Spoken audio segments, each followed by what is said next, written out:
မြေပြင်ပေါ်ကလူတဝက်တရဝါတွေကချက်ချင်းတူးထောက်ကျသွားကြတယ်ဝမ်းလင်ကခန္ဓာကိုယ်တော်မထိန်နိုင်ပဲလှုပ်ရှားနေတယ်အဲ့ဒီအချိန်မှာမိုးကောင်းကင်ကိုဖုံးအုပ်ထားတဲ့လက်ကြီးကရုတ်တရက်ပြောက်ကွယ်သွားပြီးလူအားလုံးတက်ပြင်းချနိုင်သွားကြတယ်အဲ့ဒီလိုကြောက်မက်ဖွယ်ဖိအားကြောင့်တရဝါငယ်တချို့ကအဲ့ဒီနေရာမှာတင်မူးလဲသွားကြတယ်ခဏအကြာမှာမိုးကောင်းကင်ကနေတန်တိုင်ကြီးနှစ်ချောင်းထပ်ပြီးကျလာတဲ့ချင်းဟန်ကအလျင်အမြန်အိတ်တလုံးကိုတန်တိုင်ဘေးမှာထားလိုက်တယ်တန်တိုင်တွေကပေါ့ပေါ့တန်တန်ဖိကအိတ်ကိုဖမ်းယူပြီးပြန်ပြောက်သွားတဲ့တန်တိုင်တွေပျောက်သွားတဲ့နောက်လူအားလုံးအသက်ပြင်းပြင်းရှူလိုက်ကြတယ်ဖိအားကြီးလုံးနဲ့နှလုံးကထွက်လာမလို့ဖြစ်သွားတာပဲစောင့်ပါအရှင်ကြီးဝူဟန်ကမိုးကောင်းကင်ဘက်ကိုអော်လိုက်ပြီးအလင်းမြန်ကြောက်ဦးလုံးတစ်လုံးထုတ်လာတဲ့အရှင်ကြီးဒါကကျွန်တော်ဘူဘေးတွေထားခဲ့တဲ့အယောင်တတဝဥပါတီထဲမှာရှေးခေတ်ငကားမျိုးဆက်ရှိတယ်လို့ဆိုကြတယ်ကျေးဇူးပြုပြီးလက်ခံပ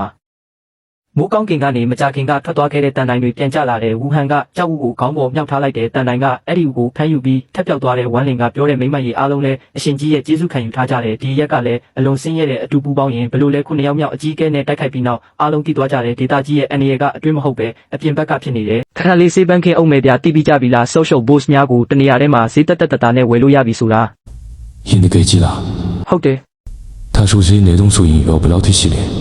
မင်းကစေးအနည်းဆုံးကနေလို့ချင်းရင်မြန်မာငွေ100ကျပ်ကနေစပြီးဝယ်လို့ရတယ်လေမင်းတို့အခုလူအများဆုံးသုံးနေတဲ့ TikTok မှာမင်းကဘာတင်လိုက်ကမတက်ဘူးတငယ်ချင်းတွေကလည်းမင်းဘာတင်လိုက်မရလို့လောင်ကြမယ်မင်းရဲ့ချစ်သူကလည်းမင်းကလည်းခမရဘူးဆိုပြီးပြောမယ်ဒါကမင်းအတွက်တော့အဆင်မပြေဘူးမလာ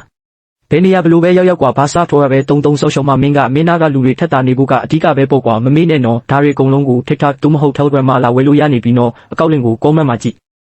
အကြီးကဲတယောက်တောင်ဒီနေရာကိုလှမ်းပစ်နိုင်နေဆိုရင်မပူပေါင်းပဲဆက်ဆောက်နေမလားဝမ်းလင်ကအရင်ကအရှင်ကြီးကချင်းဟန်ရဲ့ဆန်ကိုလိုချင်နေထင်ခဲ့တယ်အခုတော့သူအဲ့ဒါကိုမလိုချင်နိုင်ဘူးလို့ထင်လာတယ်အခုသူ့တာဝန်ကချင်းဟန်ကိုကာကွယ်ဖို့ပဲဖြစ်တယ်ကောင်းပြီငါသဘောတူတဲ့ညနေပိုင်းမှာချင်းဟန်ကကောင်းကင်ကိုကြည့်နေတယ်သူ့အရှင်ကြီးကိုတတိယလာတဲ့အဲ့ဒီအချိန်မှာဝမ်းလင်ကနောက်ကလာရောက်ပြီးအတူကောင်းကင်ကိုကြည့်နေတယ်ဆရာရှင်ကြီးကတကယ်ပဲမကောင်းဆိုးဝါအဆင်ကြီးလားငါထင်တာတော့သူကလက်တပပနဲ့လာနဲ့တွေကဘာလဲဆင်းလာနိုင်လားဝမ်းလင်မသေးချပေမဲ့ချင်းဟန်ရဲ့ထူးခြားတဲ့အယိုးတက်ကိုကြည့်ပြီးတော့မစိတ်ဝင်စားပဲအဲ့ဒီလိုသဘောထားနိုင်တာလက်တပမဟုတ်ရင်ဘယ်သူဖြစ်နိုင်မလဲသူမင်းကိုရွေးထားတာမင်းရဲ့အရေးချင်းကြောင့်ပဲမင်းကငွေရပါပါရမီရှိတယ်အင်အားကြီးမားတဲ့စွမ်းရည်လိုအပ်တာကြောင့်အဆင့်တက်တာနေတဲ့နဲ့တွေကကြင့်ကြံသူတွေနဲ့မတူဘူးသူတို့လှုပ်ရှားတိုင်းကံကြမ္မာနဲ့ဆက်နွယ်တယ်ဒါကြောင့်နောက်ထပ်မတောင်းဆိုတော့တာကောင်းတယ်သူအကူအညီပေးတိုင်းကံကြမ္မာပြန်တန်ခံရတယ်ထို့နောက်ဝမ်းလင်ကနှစ်ပေါင်းများစွာဖုံးကွယ်ထားခဲ့တဲ့မြကိုအားလုံးကိုချင်းဟန်ကိုပြောပြလိုက်တဲ့ချင်းဟန်ရဲ့အမေကဝမ်းလင်ရဲ့ဆရာမဖြစ်ပြီးမိုးကြိုးကိုင်းကောင်းဆောင်ရဲ့တမီလော်ယူဖြစ်တဲ့လော်ယူကအရင်ကပင်လယ်ဘက်မှာစွန့်စားလေးလာပြီးပြန်လာပြီးနောက်ချင်းဟန်ကိုမွေးဖွားခဲ့တယ်ဒါပေမဲ့အဲ့ဒီနေ့မှာမကောင်းသောအမော်အင်အားတစ်စိတ်တစ်ပိုင်းပောက်ကွဲထွက်သွားခဲ့တာကြောင့်အလေဒေတာကလူတွေကမိုးကြိုးကိုင်းရဲ့တမီကမေမျိုးနဲ့ပေါင်းတင်ခဲ့တယ်လို့ခန့်မှန်းကြတော့တယ်သူ့အဖေလော်ဝူဝင်ကအသက်ကြီးပြီးအင်အားလျော့နေလာခဲ့ပြီ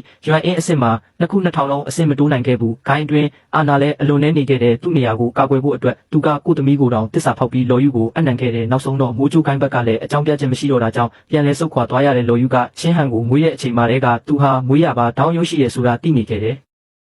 အဲ့ဒီတောင်ရုပ်ကိုတူးထုတ်မခံရအောင်ဝမ်းလင်ကိုအမိတ်ပေးပြီးကလေးကိုခေါ်ထွက်ခိုင်းခဲ့တယ်။ဒါကြောင့်ဝမ်းလင်ကသူ့ကိုခေါ်ပြီးဒါဟွမ်မြေပြင်ကိုရောက်လာခဲ့တဲ့ဒီနေရာမှာအင်အားနဲ့အရင်မြင့်နေပေမဲ့လုံခြုံတယ်ဒါပေမဲ့20ကြာပြီးနောက်သူတို့ကချင်းဟန်ရဲ့တောင်ရုပ်အကြောင်းကိုနောက်တစ်ဖန်သိသွားခဲ့ကြတဲ့ချင်းဟန်ရဲ့စိတ်ထဲမှာအရာအလုံးရှုပ်ထွေးသွားတယ်။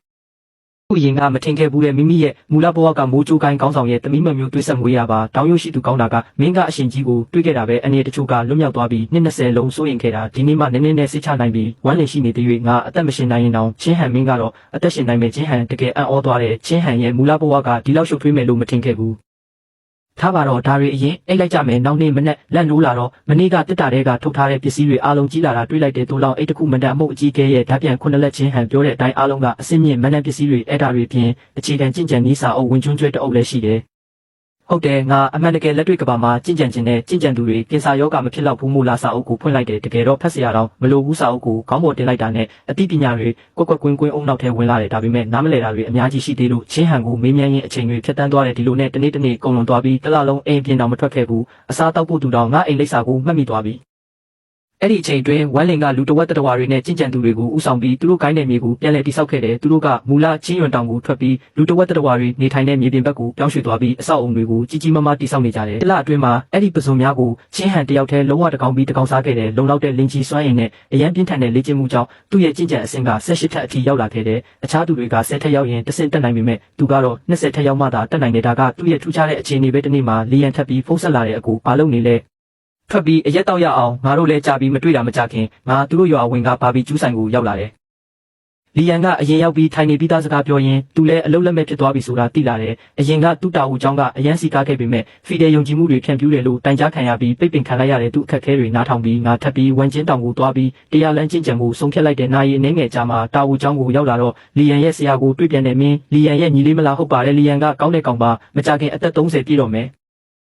မင်းလည်းအားပေးစကားပြောပေးပါအခုခေတ်မှာတာအိုဖုံးကြီးအလုတ်ကအရင်လိုမကောင်းတော့ဘူးနာမည်ကြီးသမင်းနဲ့တလို့ပဲဝင်ငွေရတာနဲတယ်သူငါနဲ့လိုက်နေရင်အနာဂတ်မရှိဘူးငါတာအိုเจ้าတောင်အခုပိတ်ခံရလို့မရှိတော့ဘူးငါကပြန်ပြောလိုက်တဲ့လူငယ်တွေတာအိုရင်ကျေးမှုကိုစိတ်ဝင်စားနေကြသေးတယ်လေမတူဘူးသူတို့စိတ်ဝင်စားတာကဝတ္ထုတွေကလို့မတည်နိုင်တဲ့လူစွမ်းကောင်းတွေကိုပဲတကယ်ရှိရင်ဒီလိုဖြစ်လာမယ်မထင်ဘူး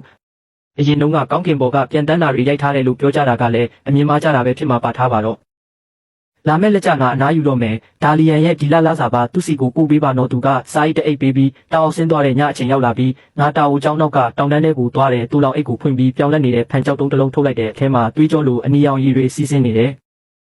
ဒါကရုပ်ဝက်ဆန်းကျဲတဲ့အရာပဲချင်းဟန်ရဲ့အမေကအန်နီရီဂျာကနေယူလာခဲ့တာကကျွန်မပြောင်းလဲနိုင်တဲ့အစွမ်းရှိမဲ့ထင်တဲ့ဝိညာဉ်အမြင့်မရှိတဲ့လူကိုတောင်ဝိညာဉ်အမြင့်ထုတ်ပေးနိုင်တဲ့တာမန်သူကိုထူးချွန်တဲ့ပါရမီရှိသူဖြစ်စေနိုင်တယ်ငါအသက်ရှူပြင်းပြင်းတစ်ခါရှူပြီးဖန်ကြောက်ကိုဖိချေလိုက်တဲ့အနီရောင်ရည်ကငါခန္ဓာကိုယ်ထဲစိတ်ဝင်လာပြီးစက္ကန့်နှဲငယ်အတွင်းပေါင်းစည်းသွားတဲ့အင်အားကြီးတဲ့စွမ်းအင်ကကိုယ်တစ်ခုလုံးကိုရိုက်ခတ်နေတယ်လို့ဖြစ်နေတဲ့ငါချက်ချင်းအသက်မနှံကျင်းစုကိုသုံးပြီးအဲ့ဒီစွမ်းအင်ကိုစုပ်ယူလိုက်တဲ့ကျင်းစုတွေကတစ်ထပ်ပြီးနှစ်ထပ်သုံးထပ်ဆိုပြီးတက်လာပြီးကျင်းစစ်ထက်အထိရောက်သွားတဲ့အဲ့ဒီအချိန်မှာလာပြည့်နေတဲ့မြို့ကကောင်းကင်တွေမဲမောင်သွားပြီးမိုးကြိုးတန်တွေကြားလာတယ်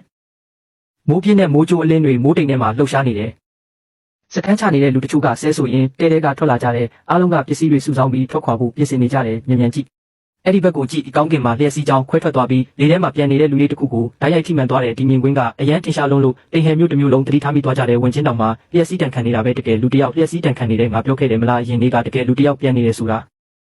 ဝင်ချင်းတောင်မှာလျှက်စီးတန်ခံနေတဲ့နောက်ဆုံးလျှက်စီးတန်9ချိန်မြောက်ကျလာပြီးနောက်မိုးမဲတွေတဖြည်းဖြည်းပြေးသွားတယ်ကဘာကြီးလည်းပြန်တည်ငြိမ်လာတယ်ငါလည်းအဲ့ဒီအချိန်မှာပဲပျောက်ကွယ်သွားခဲ့တယ်အဲ့ဒီညမှာပဲတိမ်ဟဲမျိုးကလူတွေမရင်မတွက်နိုင်အောင်ဝင်ချင်းတောင်ပေါ်တက်လာကြတယ်ဖះเจ้าကလူနဲ့ပြည်လူမိဘဖြစ်သွားတဲ့ဘုန်းကြီးကတော့ဆိတ်ရှုပ်နေပြီးမင်းတို့မထင်ကြဘူးလားဖះเจ้าမှာလူတွေမနှံတွေကျင့်နေတယ်လို့ဒါကြောင့်လီယန်ကပြန်ပြီးအလုပ်များလာတော့မယ်